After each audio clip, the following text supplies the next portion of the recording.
Chị nó mới xanh lá cây ra đổi mới xanh lá cây.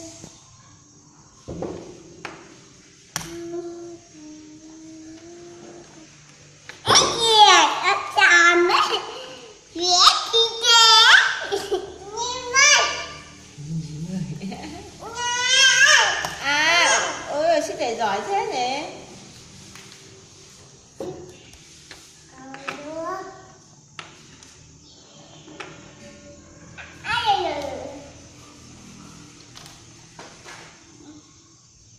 Đây.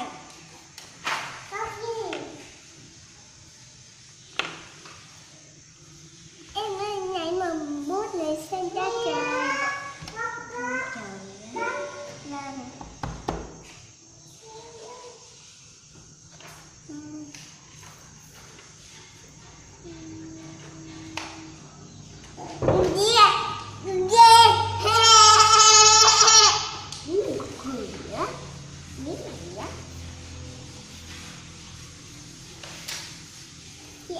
Chị nãy màu vàng á,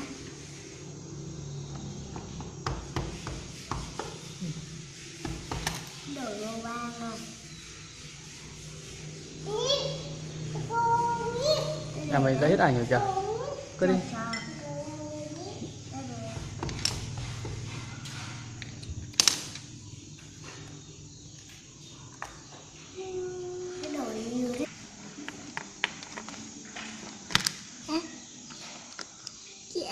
Chị đổi màu cam. Mà chị đổi màu nâu. Màu nâu á. Đen trắng nhà cái nhá. Em ơi.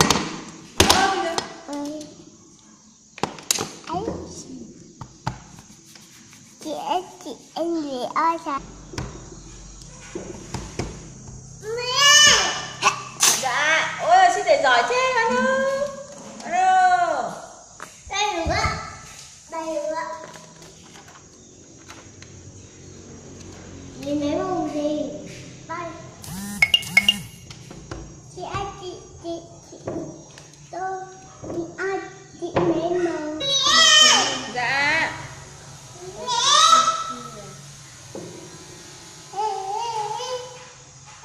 Để đẹp nhờ, ôi chị để giỏi thế. Chị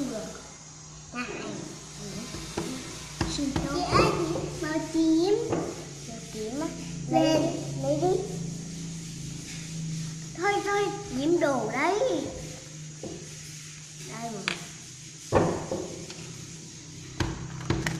Thế nào rồi. Thôi, nhiễm mình đấy rồi. Hút vào đi. Nào.